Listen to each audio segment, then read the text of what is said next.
میں جوائن کیا ہے رہنما آئی پی پی فیاض الحسن چوہان صاحب نے۔ فیاض صاحب بہت شکریہ آپ کے وقت کے لیے۔ فیاض صاحب یہ ایک آڈیو سامنے آئی ہے چیئرمین پی ٹی آئی کے اہلیہ بشریٰ بی بی اور لطیف کھوسہ کے درمیان۔ تو سر عمران خان صاحب چونکہ اس وقت جیل میں ہیں اور اس ساری صورتحال میں ان کی فیملی کے درمیان، ان کی اہلیہ اور ان کی بہنوں کے درمیان اب اختلافات سامنے آ رہے ہیں، سر کیا دیکھتے ہیں آپ، حالات کس طرف جا رہے ہیں؟ بسم اللہ الرحمن الرحیم۔ دیکھیں بنیادی طور پہ لطیف کھوسہ صاحب اپنے ایجنڈے پہ ہیں، بشریٰ بی بی پچھلے 5-6 سال سے اپنے ایجنڈے پہ ہیں، اور بشریٰ بی بی کا ایجنڈا تو سارا لوگوں کے سامنے جناب ڈسکلوز ہو چکا ہے۔ لطیف کھوسہ صاحب جو ہے نا، جس کتی میں ہے نا، جس درک میں ہے، وہ یہ ہے کہ وہ ایک تو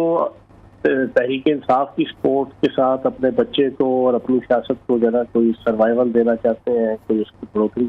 دینا لانا چاہتے ہیں۔ دوسری طرف جہاں اب تازہ ترین ان کا یہ تھا کہ چلو جب چیئرمین تحریک انصاف جیل میں ہوں گے اور پھر الیکشن کمیشن کی طرف سے کوئی کدخن آئے گی تو پھر میرا کوئی آگے، ہر بندہ اپنا پلان لے کے بیٹھا ہوا ہے۔ لطیف کھوسہ صاحب اپنا پلان لے کے بیٹھے ہیں، بشریٰ بی بی چیئرمینی لینے کے لیے اپنے اس پہ ہیں، علیمہ صاحبہ اپنے پہ ہیں، اور لیکن چیئرمین تحریک انصاف بھی تو بچے تو نہیں ہے نا، انہوں نے وہ بات وہی ہے، آپ کے سامنے ساری صورتحال ہے۔ پرویز خٹک صاحب کو انہوں نے بنایا، لیکن پرویز خٹک صاحب نے 5 سال اپنی دل اور اپنے دیش اور اپنے ارادے کے ساتھ جناب اسمبلی چلائی کے پی کے۔ اگلی دفعہ جناب جس کے پی کے اقتدار کی وجہ سے انہیں وفاق میں اقتدار ملا اور کے پی کے میں دوسری دفعہ اقتدار ملا، اس بندے کو انہوں نے نہیں رکھا۔ کیوں؟ کہ اس کے اندر تھوڑی سی اپنی اتھارٹی اور اٹانومی ہے نا وہ رکھتا تھا۔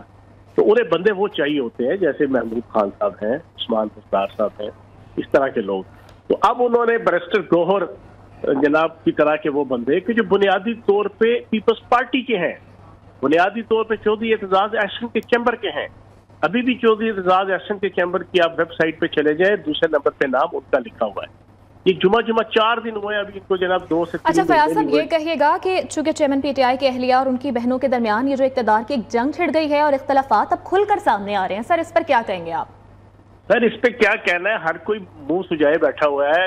شاہ محمود قریشی صاحب اپنی جگہ، چودھری پرویز الہی صاحب اپنی جگہ، اسد قیصر صاحب اپنی جگہ، اور یہ علیمہ باجی اور جناب بشریٰ بی بی کے درمیان بھی جنگ ہے۔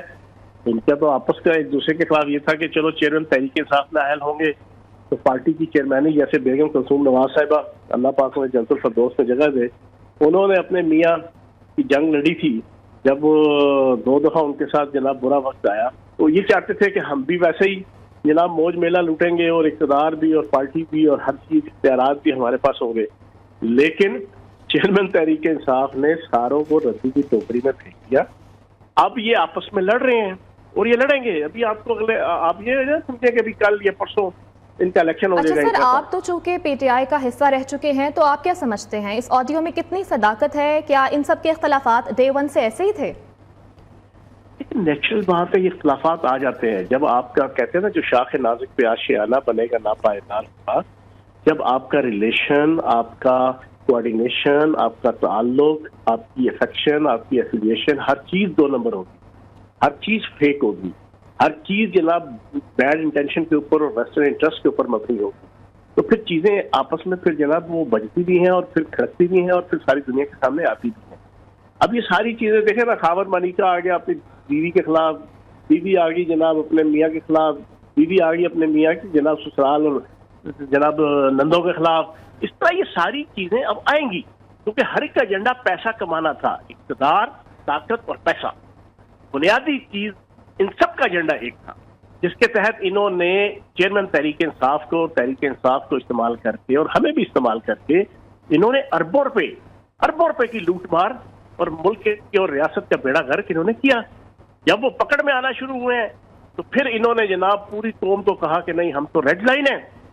آپ ہمیں بچانے کے لیے جناب ایک نظریاتی طور پہ پوری قوم باہر آ جائے۔ اور جناب فیاض صاحب، آپ بھی ہمارے ساتھ ہی رہے گا، عثمہ صاحبہ بھی ہمارے ساتھ موجود ہیں۔ عثمہ صاحبہ، اب چونکہ آڈیو نے تو بھانڈا ہی پھوڑ دیا ہے اور اب ان سب کے اختلافات کھل کر سامنے آ گئے ہیں، کیا کہیں گے آپ اس پر مزید؟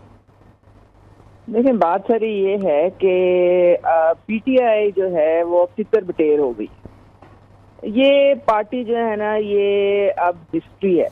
یہ ختم ہو چکی ہے، اس میں اب کوئی نہیں بچا، اور عمران خان کے ہتھے چڑھ گئے یہ سارے لائرز، اور میں آپ کو لکھ کے دیتی ہوں کہ زیادہ تر یہ جو ابھی وہ سلمان اکرم راجہ کا میں انٹرویو دیکھ رہی تھی، جج لطیف کھوسا ہو گئے، انہوں نے ضرور کارروائیاں یہ ڈالی ہوں گی کہ جی ہم آپ کے لیے فری لیگل سروسز دیں گے، ہم آپ کے کیس فری لڑیں گے،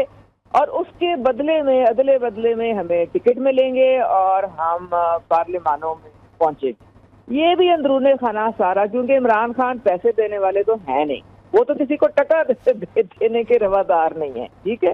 کیونکہ کنجوس تو وہ انتہا درجے کے۔ تو یہ ساری کہانیاں اندرون خانہ جو ہو رہی ہیں، آپ یہ اب لائرز لیگ بن چکی ہے، اس میں کوئی سیاسی بندہ نہیں بچا، اور یہ جو بشرا مانیکا اور بشرا مانیکا کا تو بھانڈا پہلے ہی پھوٹ چکا ہے، اور میرے خیال میں اسی وجہ سے وہ اب کھل کے سامنے آ رہا ہے کہ وہ انہوں نے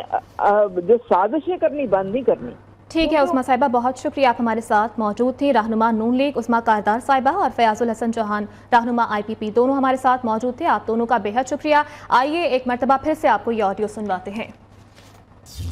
کہ وہاں تو ہمارا مسئلہ پڑ گیا، کیونکہ کوئی ان کی بہنیں بھی ساتھ تھیں، تو ہماری بلکہ اچھی خاصی وہاں پہ مسئلہ پڑ گیا تھا۔ اچھا تو وہ جی وہاں کافی سارا ایشو کھڑا ہو گیا تھا، میں حیران رہ گئی تھی،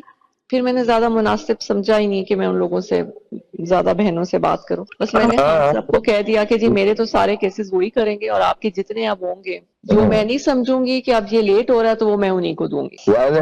چلیں وہ کہتی ہیں کہ میرے ساتھ اس نے بدتمیزی کی ہے، میں نے ہوا انہوں نے کہا کہ جی اس نے ہمارے سے اتنی بدتمیزی کیا ہے کہ ہم سوچ نہیں سکتے تھے کہ کسی کی ہمت ہو اتنی۔ تو میں نے ان کو آگے سے یہ کہا، میں نے کہا ان کو کیا ضرورت تھی کہ یہ تینوں اٹھ کے ان کے آفس چلی جائیں؟ میں نے کہا یہ کون ہوتی ہیں پوچھنے والی؟ کہتی نہیں ہم پوچھنے گئے تھے کہ آپ نے یہ والی زہر والی لائن کیوں لکھی ہے۔ وہ جس طریقے سے بول رہی تھی، میں نے کہا آپ اس طریقے سے مت بولیں، تو وہ جی کافی بولی، بہت زیادہ بولی، تو میں نے خان صاحب کو کہا جی نہیں بس میرے وکیل وہی ہیں، تو میں پھر اٹھ کے آ گئی۔ وہ پتہ نہیں ان کو کیا پرابلم ہے۔ وہ کہتی ہم نے جانا نہیں تھا، ہمیں ان کی کھوسا صاحب کی وائف نے کہا کہ تم لوگ جا کے ملو۔ میں نے کہا ان کی آپس میں لڑائیاں شروع ہو جائیں گی، پھر میں خاموش ہی ہو گئی۔ جی میں بدتمیزی کرنے والا ہوں ہی نہیں، میں نے ضرور یہ کہا ہے کہ دیکھیں بار بار آپ پلیز مت اس کو انسسٹ کریں، آپ مجھے آپ کرنے دیں جس طرح سے میں کو مناسب۔ اسی بات کو انہوں نے کہا جی بدتمیزی کہی آپ، میں نے کیا بدتمیزی کرنی تھی؟ دیکھیے اب میں آپ کو بتاتی ہوں، انہوں نے یہ نہیں کہا کہ وہ اس پٹیشن کے لیے گئی ہیں، وہ کہتی ہیں یہ تو ہے ہی جھوٹ، ہم تو گئے تھے ان سے ویسے ملنے کے لیے۔ ہاں آگے ان کا رویہ، انہوں نے خان کو کہتی تمہارے بارے میں 9 مئی کے حوالے سے، سائفر کے حوالے میں اتنا برا بول، بلکہ وہاں